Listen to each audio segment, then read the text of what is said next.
Hi, my name is Lucy Seligman, and I offer Zen coaching with Lucy. There, I'm often asked this: how did I get involved with coaching, with hypnotherapy, etc.?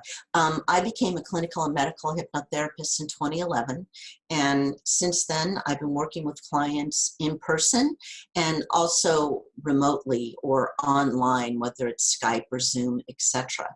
One of the most important elements, or something that I'm asked about a lot, is EFT. EFT is emotional freedom technique. It's also called tapping. It's very interesting technique. It's a form of meridian tapping where we use the body's main energy meridian points.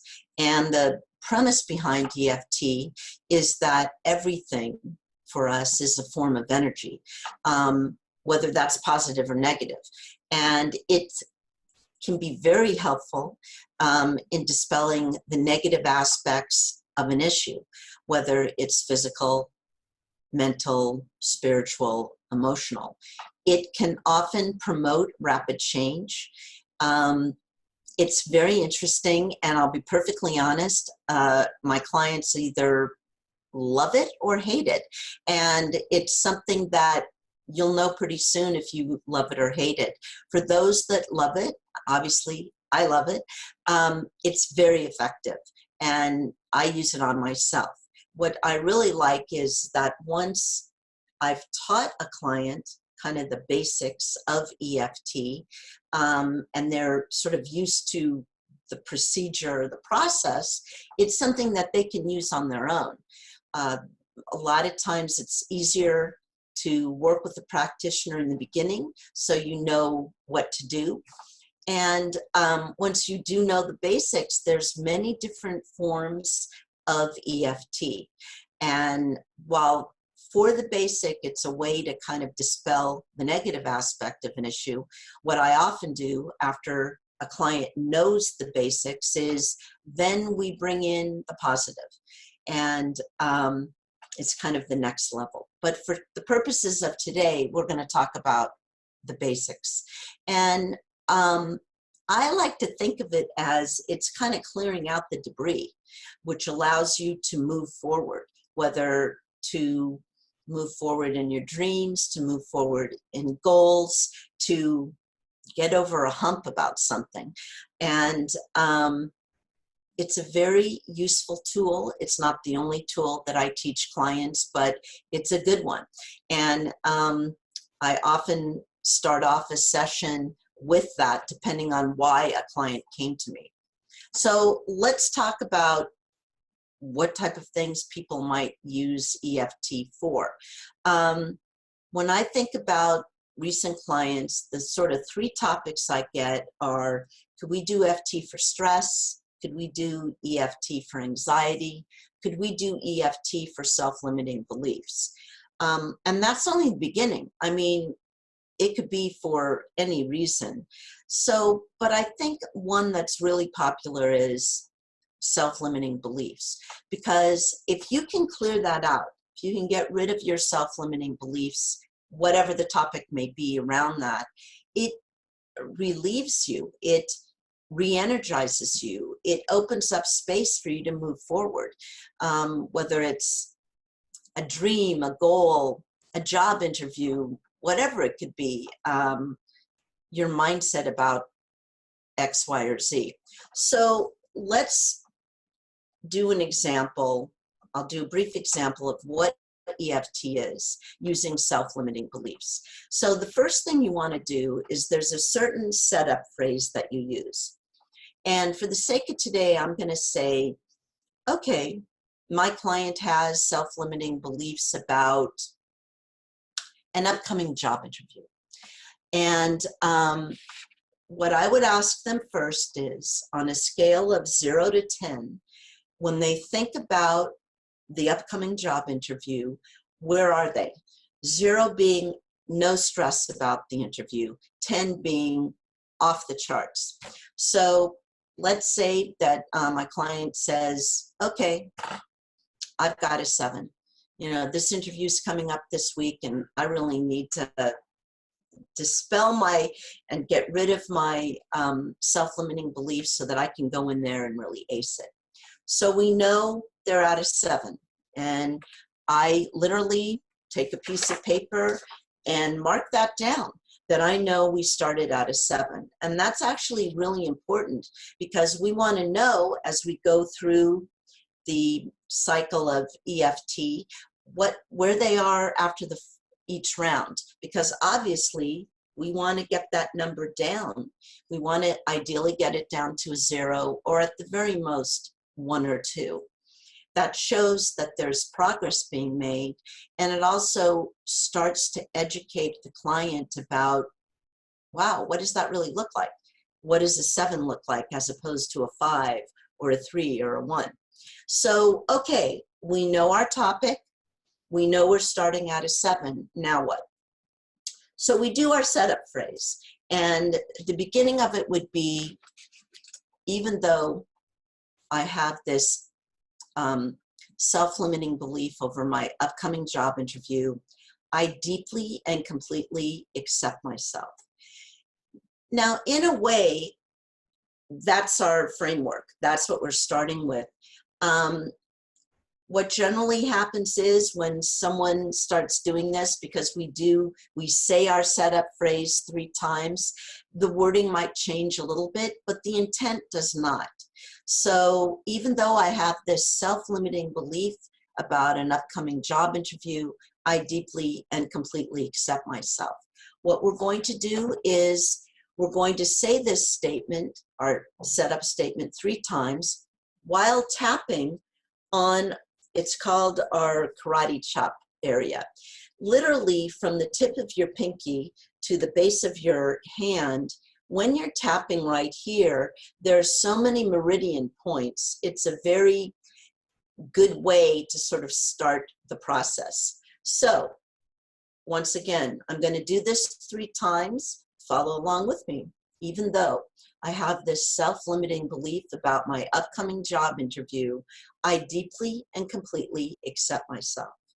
Even though I have this self-limiting belief about my upcoming job interview, I deeply and completely accept myself. Even though I have this self-limiting belief about my upcoming job interview, I deeply and completely accept myself. Now we're going to go around and tap on certain points.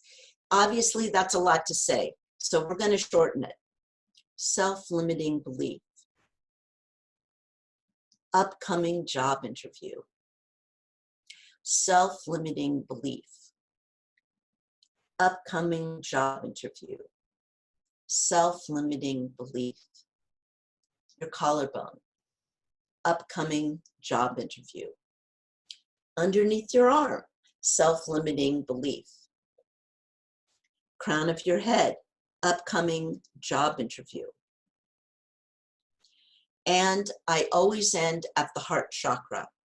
Self-limiting beliefs. Now that is 1 round. Then what I will ask you to do is to make sure your feet are on the ground, to close your eyes, to take a deep breath,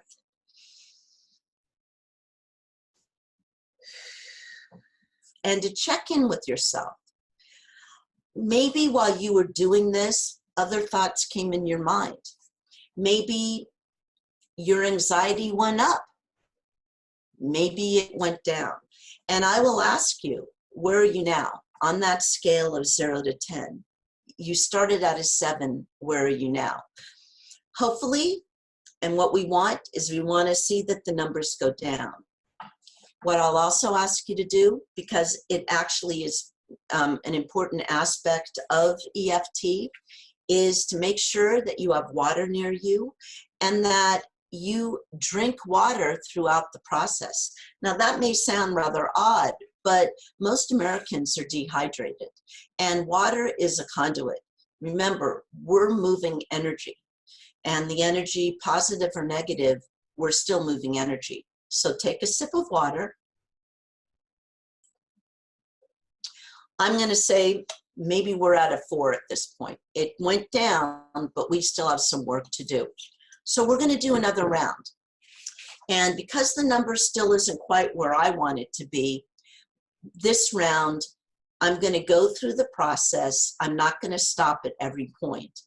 If you've signed up and you've gotten my PDF of how to use EFT, there's a picture of a little man showing you the points that you tap on and kind of helps you walk through this process. So let's do it again.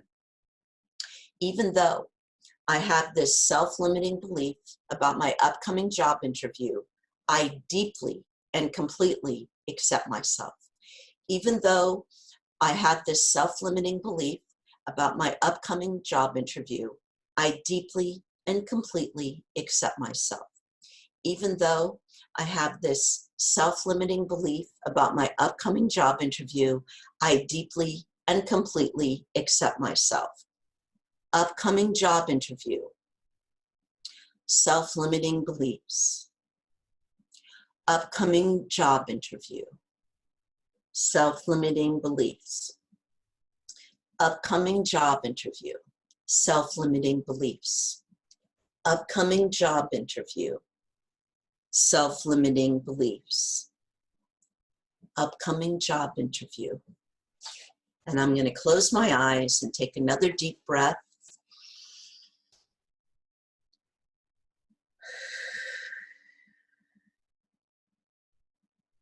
I'm going to check in with myself. I'm going to check in with my 0 to 10 scale. I started at a 7. After the second round, I was at a 4. Where am I now? Hopefully, I'm at a 1 or a 0, in which case, for this issue, for this time, you're done. What I would, as I suggested, continue to drink water throughout the day to kind of allow your system to flush out any remaining negative aspects. But say you're not totally at 1 or 0, which is where I really want you to be. What you can do is you can do another round. And this round, we're going to tweak the wording a teeny bit. So follow me with this. Even though I still have some of this self-limiting beliefs, I deeply and completely accept myself. Even though I still have some of these self-limiting beliefs, I deeply and completely accept myself. Even though I still have some of these self-limiting beliefs, I deeply and completely accept myself. Some self-limiting beliefs. Self-limiting beliefs. Self-limiting beliefs. Self-limiting beliefs. Self-limiting beliefs. Self-limiting beliefs. Self-limiting beliefs. Self-limiting beliefs. Self-limiting beliefs. Closing my eyes one more time.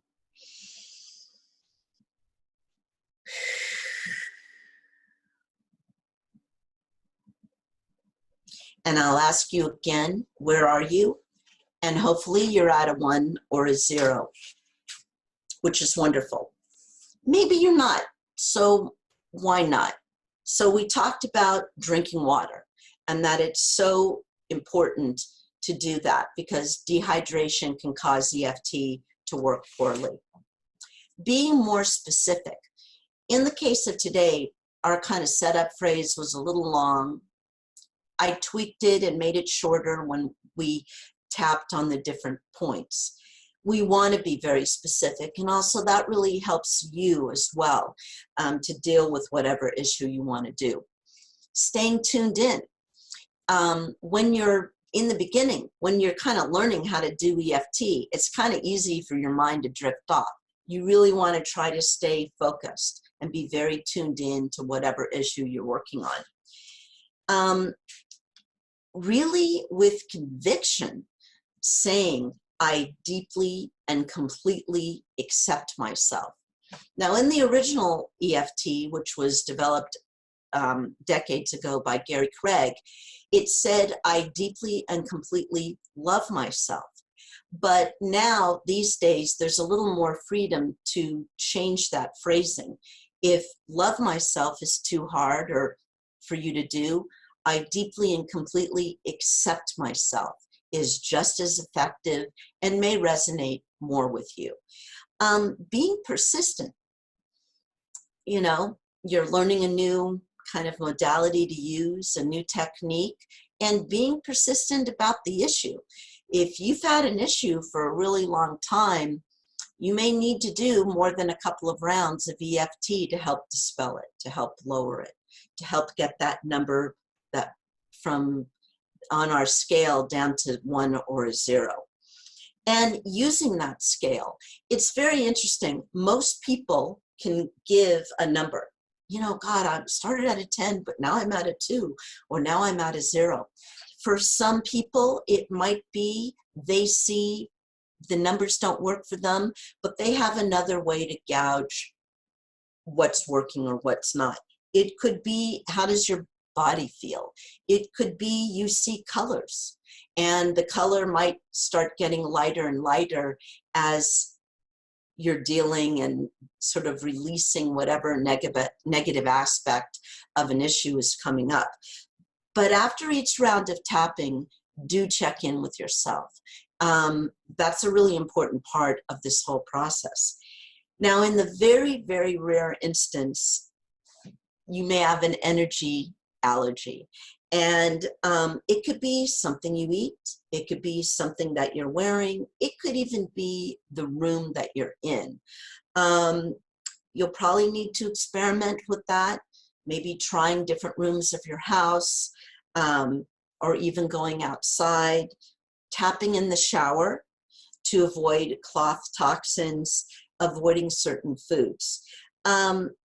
What type of foods might be causing the issue in the rare instance? It could be refined sugar, it could be caffeine, it could be wheat, it could be corn. To be perfectly honest, of all the people I've taught EFT to all my clients, I've never run into that so far. However, the drinking water, the staying tuned in, being persistent is more what comes up.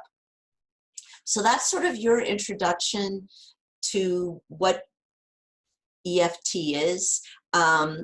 It's very effective for many, many people, and I hope that you'll consider adding it to your toolbox, so to speak.